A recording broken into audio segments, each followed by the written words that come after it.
Fala pessoal, tudo bom com vocês? Hoje nós vamos analisar mais uma empresa do setor industrial, as ações da Iochpe Maxion.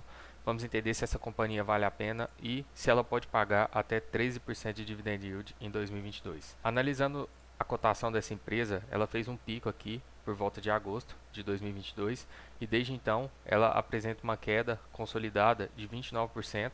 Nós vamos entender se isso aqui é uma oportunidade, um ponto de entrada na companhia, que hoje está subindo 4%, mas nós vamos ver que essa companhia tem muito valor ainda a ser destravado e com certeza pode pagar um excelente dividendo para 2022. Conhecendo melhor um pouco essa empresa, ela tem 32 plantas industriais em 14 países, ou seja, bem diversificada geograficamente, com mais de 17 mil colaboradores de 49 nacionalidades diferentes. Então é uma empresa globalizada que atua na construção de rodas e componentes estruturais para veículos leves e veículos comerciais, que seriam os caminhões, bem diversificada e competitiva. Inclusive é a maior do mundo na produção de rodas. Quando a gente olha para a receita líquida, um aumento de 31% em relação ao segundo TRI de 2021, um EBITDA de 534 milhões, que isso aqui é muito importante, lucro bruto de 534 milhões, com margem de 18%, 12,8%, pensando que ela vende para outras empresas, então geralmente tenderia a ser uma margem menor, mas é uma margem relativamente alta,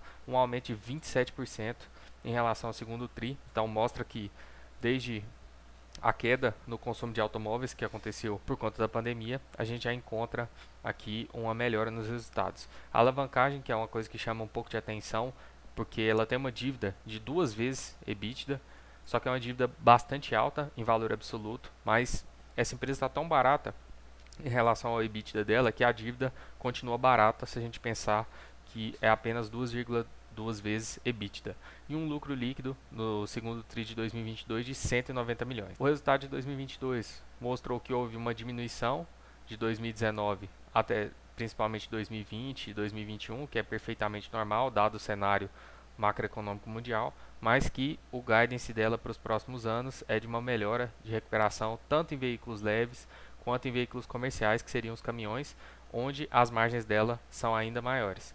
Então isso aqui é excelente, a projeção da empresa é de crescimento do mercado e com certeza vai melhorar também os números dela. Quando a gente pensa na presença dessa empresa, a gente tem uma participação de 33,7% da receita dela vem da Europa, que caiu, dada a situação que está ocorrendo na Europa, então perfeitamente normal.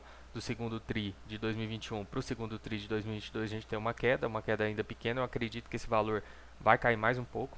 A América do Sul, a gente teve um aumento e provavelmente isso aqui vai ficar por volta de 30% da receita da companhia mesmo. E na América do Norte a gente também teve um pequeno aumento. Então só a Europa que está caindo, normal, com crise energética, aumento do preço da energia, dos insumos lá. Fica muito complicado produzir esses componentes e consumir também esses componentes.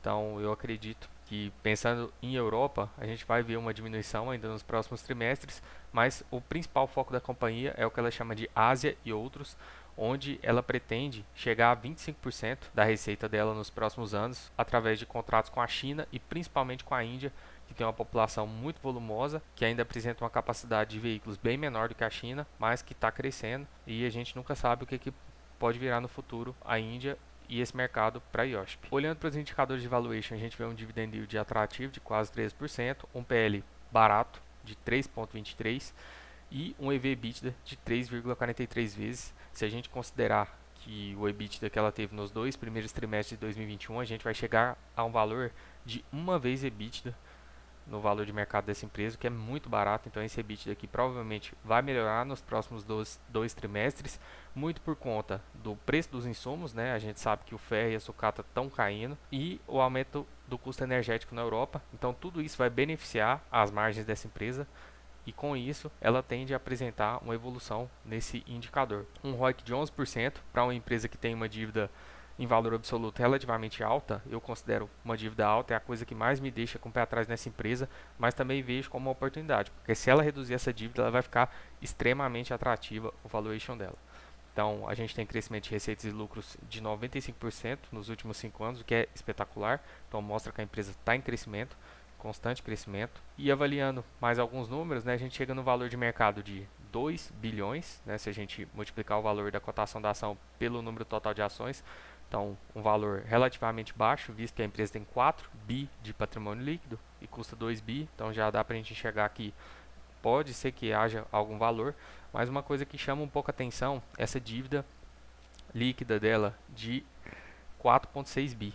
Né? Se a gente excluir o caixa da dívida bruta, ainda sobra 4,6 bi de dívida, o que é alto, mas que provavelmente não vai prejudicar os resultados dela, como nós vamos ver a seguir. Então nós temos um histórico de payout de 28,7%. Ela já soltou uma nota fazendo uma revisão desse payout e esse payout vai subir para 37,5% do lucro líquido ajustado. Então nós temos uma melhora em relação a essa média e com isso a gente vai poder projetar, né, quanto de dividendo que ela ainda vai pagar em 2022. Até o momento ela deu 350 milhões de lucro líquido ajustado e já distribuiu 35 milhões em proventos. Então vamos ver quanto que ainda falta e quanto que ela ainda pode dar de lucro em 2022. Quando a gente chega nas nossas projeções, né, de lucros e dividendos, a gente tem um EBITDA nos primeiros 6 meses de 2022 de 534 milhões. A gente pode analisar esse EBITDA facilmente, visto que as perspectivas de mercado dela são boas, vai diminuir o preço dos insumos. Existe uma crise energética ocorrendo na Europa, o que vai dificultar a produção desses produtos por empresas europeias, então provavelmente ela vai acabar vendendo mais. Acredito que também vai ter uma redução no consumo, então isso vai ficar meio que igual, mas a gente pode ser conservador e anualizar mais 400 milhões de EBITDA. Então ficarei com 900 milhões no total para 2022. Como ela tem 4,6 bilhões de dívida líquida, o custo dessa dívida, segundo relações com investidores dela, é de 10%. Então a gente estima um custo de 400 milhões dessa dívida para pagamento de juros. A gente chega no lucro líquido ajustado para 2022 de 500 milhões, visto que ela já deu 350 milhões nos 2 primeiros trimestres, ou seja, isso aqui está sendo extremamente conservador. A gente está considerando que vai ter uma queda no lucro, né? Mas vamos fazer dessa maneira, mais conservador, porque aí diminui a nossa chance de errar no preço teto. Então, se a gente considerar um payout de 37,5, a gente chega em 185 milhões que ainda vão ser distribuídos de dividendos, né? Um total de 1,20 por ação. Ela já distribuiu 35 milhões, então sobra aí 150 milhões, que dá mais ou menos R$ 1 por ação de dividendos para o exercício de 2022. Com esses 1,20 por ação, a gente consegue chegar num preço teto bem conservador para essa companhia de R$ 15,11, ou seja, mesmo com todas essas altas que ela apresentou, ainda pode estar se tratando de uma oportunidade. No momento eu não tenho carteira, mas estou acompanhando de perto. Caso haja mais correções, mais quedas, com certeza pode entrar na carteira, então fica de olho. Se inscreve para você acompanhar possíveis movimentos, deixa o like e é isso, muito obrigado.